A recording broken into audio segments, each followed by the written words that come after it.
Hi everyone, my name is Frambel Omirari. Welcome to our channel Ochareo. Today we have the honor to interview Raymond Crawford, Olo Batala, Babalawo, y also Omo Odun to speak about his Afro-traditional experience. Hi Raymond, how were your beginnings in this religion? Well, I've always been interested in music, so like so many other traditions, the music is the thing that draws a young man to hear rumba from Cuba, and there was a whole tradition of Caribbean music coming into New York. I was born in New York, so you can imagine the different sounds that were coming in with jazz and going down to the village. And all of a sudden I hear about rumba from Cuba and salsa, and all of a sudden I'm playing drums, I'm playing conga. I hear about Mango Santa Maria, Olatunji, and all of a sudden I'm hearing the sound of the drum. And I remember one day I was a young man, and we were playing for Spiritistas in the Bronx. And after we finished, we said, we got to learn more about drums. And it just so happened on that day, I went up to an apartment in the Bronx, and there were these men, grown men, all wearing white, dressed something like I'm dressed now. And there were 3 drums against the wall with towels, white towels on them. Obviously, you weren't supposed to touch them, but being young and innocent, I went over and tapped it and caught a little heck from the men, who finally realized we're just young boys. We didn't know any better. But those were the sacred bata drums. They were fundamentals. No one was supposed to touch those. And from then on, I learned so much about the religion and going to different places, playing and meeting different folks that were definitely fast into the tradition, and it went on from there. And here I am now, loving it, and it's been a beautiful road. How do you know that you were the child of Obatala? Well, it's funny. You learn a little about each of the Orisha, and learn a little about characteristics. And Obatala was a man of peace, but he was also, has to do with education. I always liked education. There was something about Obatala and intelligence, and something about good reason that prevails in life. And I was drawn to that. But the way you find out who your guardian angel is, you have to go to Ifa. And in this case, it was just confirmed. But you go to Ifa and you learn who your guardian angel is, who you may one day become initiated to. And that's the process, and hopefully it all works out smoothly for you. Oh, that is something that is so true. We are supposed to go to Orula to know our guardian angel. In what year do you initiate like Olo Batala? Well, that was in 1989. But you know what? It was at a time. When you do these things, it's the right time. But I've had many more opportunities before that. Maybe it wasn't the right time. One of my first experiences in the religion, it goes all the way back to 1971, when I went to Nigeria to receive what would be the equivalent of the hand of Ifa. And that really was my start, 1971. And I had my hands full studying and understanding the original traditional Yoruba religious system. But obviously I'm living in New York, and I learn about the Lukumi class of religion, and became, in 1989 was when I received Obatala. But there's an expression, going from door to door, and in that case, during that year, I went on to Ifa during my Yawo year. And so I could say in 1990 I went to Ifa. Being in Nigeria and receiving our Faka Horumila, they determine over there that you are the child of Badara. Well, only if it's asked. So I'm not going to say that that's the tradition that you also determine the guardian angel. It could have been done, but it's not something that may or may not be determined. In this case, I received Ifa. There was no determination of Orisha, and actually in that case, I received things that had to do with Sango when I was there. So no, it wasn't determined then. It was determined through Ifa, but here in the States. We know that you are the person that you travel around the world and also did a lot of investigation and continue working on it about the religion. Have you been in Brazil? Actually, I went to what do we call it?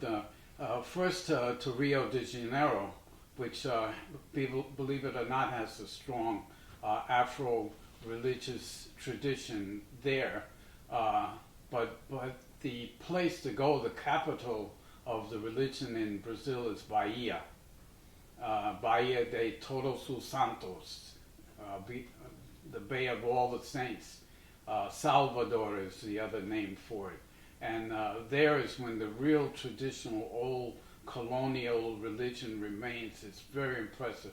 It's a small city, but it has over 400 churches, for example, there. So, and the combination of the Afro-Brazilian religion is called Candomblé. Very, very strong there, and very something for you to experience. I want really to go to Brazil to know about the tradition and also the religion, because the Afro traditional religion is in different places around the world. Mr. Raymond, could you speak with us something about Añá? Well, that's a good question, because Añá is something that's spreading here in the United States, and it's a tradition of initiation. When I was young, the ideas would you just pick up a drum and start playing it, but that isn't so in this tradition. The ultimate thing is for you to be initiated and understand your religious responsibility when playing drum. And there's various levels of drums, especially in Lukumi tradition. Some are drums that we play every day, down to even what we call cajon, which is really nothing more than a box. Which, by the way, I want to remind folks, Frank Bell made a set of cajons for me, which I now have, and I treasure them, and they sound beautiful, and I want to thank him personally right now. But the whole idea of Añá is that certain people learn the rhythms, the songs, the whole idea of what happens in music, in the music tradition for the religion, and you just have to be taught. You find a man who knows how to make the drum, how to fix the drum, how to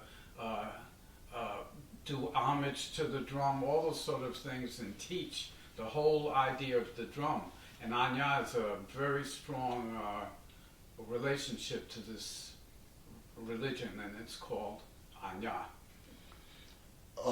Could you speak with us about some teachers, people that taught tells you about the drums in July here in Cuba?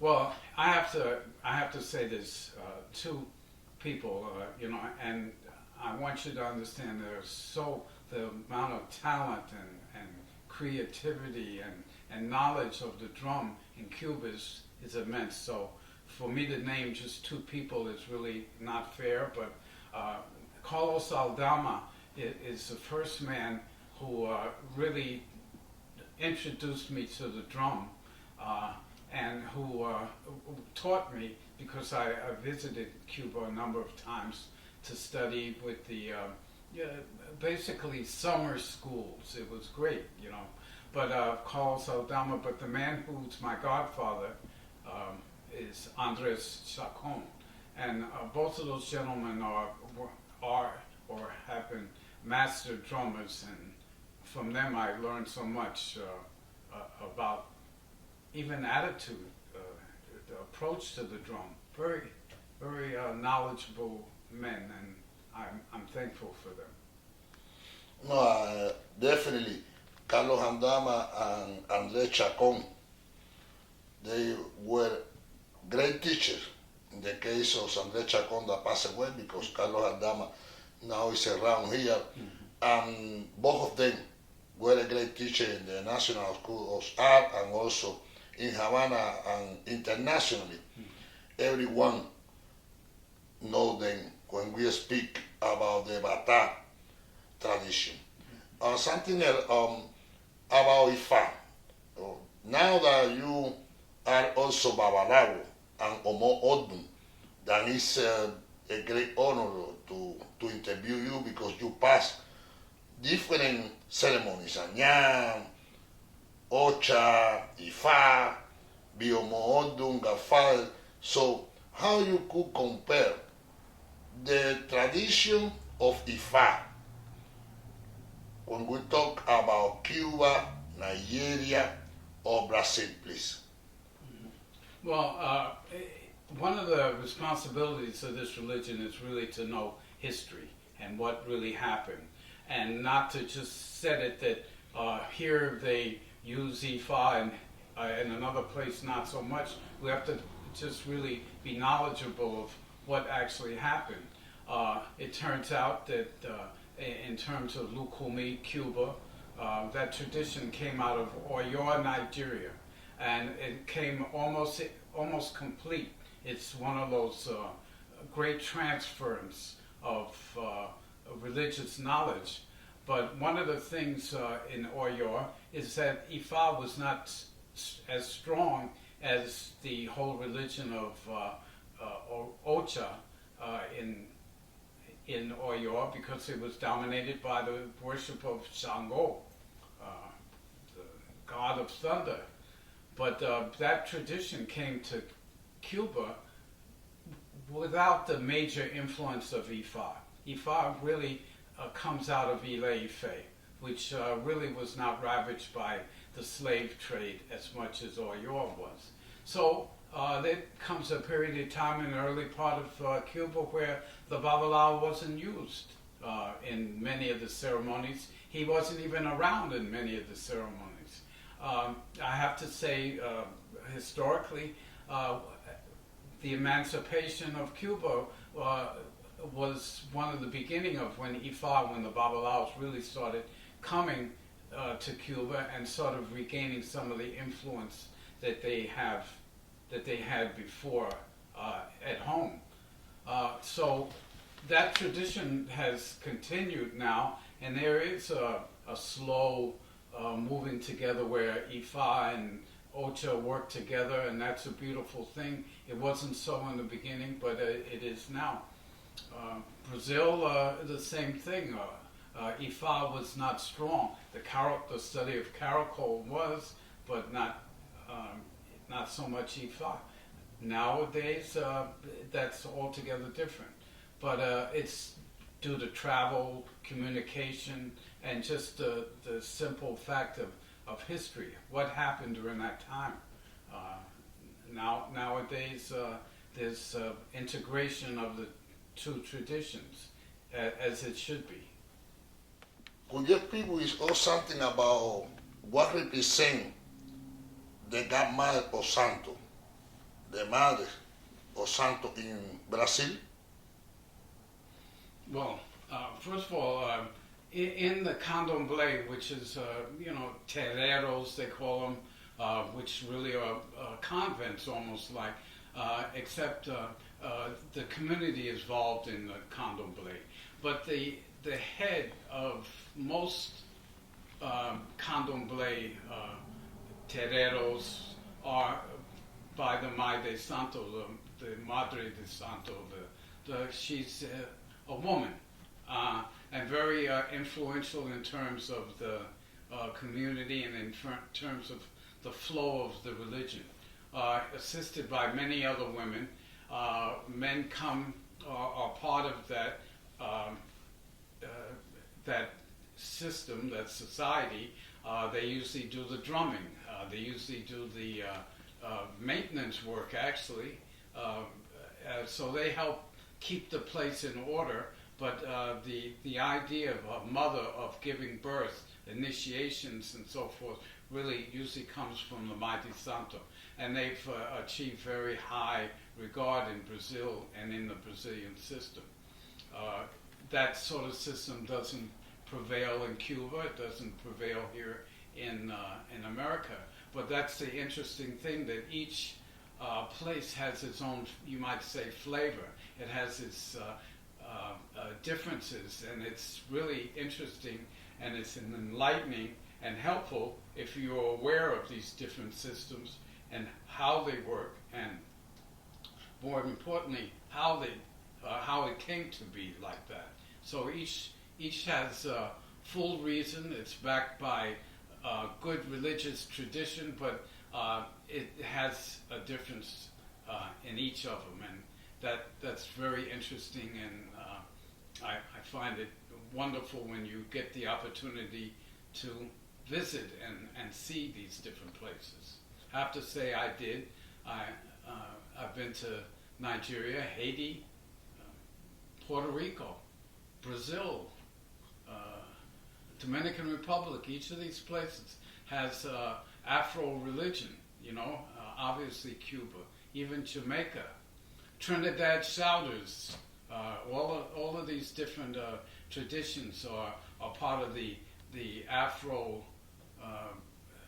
influence in the Americas, especially. Well, that is so important to know, because you know that so many people speak about my Afro-traditional way is this, my Afro-traditional way is like that. So it's important to know that we need to respect the different ways to work with the orishas and the tradition that each country has. Right. That's important ultimately for yourself, because by respecting what other people have come, or conclusions they have come to, it makes it easier for you to come to your own with the observance of where you are. My experience here in America cannot be the same as Cerro in Havana. It can't be the same as Rio de Janeiro in Brazil. So each of them is based on experience, and because of that, we need to know about these things. We have to respect them, and ultimately, you have to say, well, how are we going to do it here? Because there's a whole set of circumstances here that are different from any other place in the world. That is so true, because the ceremony that we can do in Cuba, for example, with El Egua, at the corner, we cannot do here, because it's another condition, another country with another law and custom and so many things. We know that your son, he has Ifa. How do you feel when he receives his Ifa, when he did his ceremony? Well, he's very brave, but really, how do I feel? It's good to see your son follow in your footsteps in a small way, because like everything else in growing up kids and parenting, they're not always going to be the same as you were, or have the same experiences, or even as a career. But a beautiful thing to see him that day come out and be introduced to the world in Georgia, and he's thriving now and doing well and upholding the tradition. And I'm sure his godfather is very proud of him too. And like a godfather, because also you make Ifa for the God kids. What is your advice in general for the experience that you have from your God kids to the community? Well, it comes from the top in a way. You have to say something to instill that sort of whatever attitude it is. I mentioned once a little while ago about service. You have to have the attitude of service. That is no different from any other kind of organization. Organization serves the community, and if the people in that organization have the attitude that we need to be a service to people, the community will survive. The community will thrive, and so will the participants. So that's very important because people go into various endeavors for the wrong reason, and it's very important that there's a guidance as to your attitude, because if I don't do the right thing by them, as they grow into all these different things, they have a different attitude about how I think. And I'm saying don't do anything unless you're helping somebody. That's very important. But if you're not taught that, if anything by example, you have to do it by example many times. The people will do something else. They'll have a different attitude to it. I wouldn't want that. I have something to ask you because you had a lot of experience in this religion about the spiritual path, because now the community in general are working less with the spirits, less and less. I would like to know your opinion about. Well, you know what? I might disagree with you. I think people are working more because what happens, I have to tell you, when times are hard, and we can't deny that times can be very troubling around this time, that's when you do start looking for other spiritual help, spiritual support. So it's become stronger, but I think now people are looking for what's the path you're going to take. Yes, I think I should take the train, but what kind of train am I going to take? That's I think I should take an airplane, but what airplane I'm going to take? There's a spiritual path for me, but which way should it be?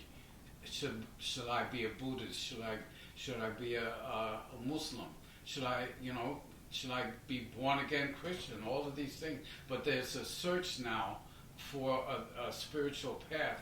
But what it is might be the reason why it's not manifesting. But I think it's there. But the main thing is you really have to keep looking. If it takes longer than you think, that's the way it goes. But keep looking till you find something that's yours, that speaks to you. How do you feel about the community of Ifa? Well, here in America, here in New York, which is what I really should talk about more than anything else, because there are certain, we must acknowledge that there are centers of places where people congregate that practice the religion, and obviously Miami is one of them, but don't be surprised, places in California, Texas, Chicago, even Atlanta, but in Florida also a lot of different places, Union City, New Jersey. and of course the good old Bronx is fairly well represented. So each of these places are, you might think of them as sphere of influences, and if you match it all up, each is different. The people who live in Union City are living different from the people who are living in Miami, and so forth, and it goes on and on, you know. There's a community in Boston, you know. So each has its different concerns in life and religion and spirit and all that. So I'm glad to be associated with one that my godfather was associated with. His godfather before him was associated with the temple. There's a responsibility to keep that tradition going. It has been going, and there are so many Babalawo who maybe I haven't even met that have been associated down through the years. So I'm glad to know this. I should say the year. I think it's been 45 years, but over 40 years that each year that this temple has been incorporated and been operating, and doing one of the main things is getting the letter of the year that comes out once a year on January. So that's something that I'm sure that they will strive to preserve and will go on for a long period of time. And you know, that's one, but it's the responsibility of certain people to have a sphere of influence, an area that that people come to. The Bronx is underrepresented, represented, you might say, but you know, that's political more than anything else, I think. But it's very important to have leadership and tradition, so we've managed to keep that going. Thank you. Do you have any special message for anyone around the world that you want to say it? Well, here's the thing. It's very important that investigation is everything, no matter what you are going to get involved in. And it's very important and good to see that people have, you might say, done their homework, that they've checked into certain things before they really commit themselves to anything. If you go, when I went to Havana, I was surprised to see the number of people from so many different countries, Germany, Italy, France, you know, who came to Cuba to study dance and study music. It was very enlightening to see that, and I'm, you know, just suggest that people just come and take a look. You know, that's all you're asked. You know, some of the old down south churches, they leave the door open. If you're interested, just walk in. Don't commit yourself to anything. Sit in the back and take a look. And that's what people all over the world should do when they see something new, interesting, and you know, beautiful. But I understand the attraction. And thank you, all of you, for watching this video. I expect that you enjoy the interview with Raymond Babalawo and Olo Batala. Leave your comment below. Subscribe to this channel to receive notification about new videos. Health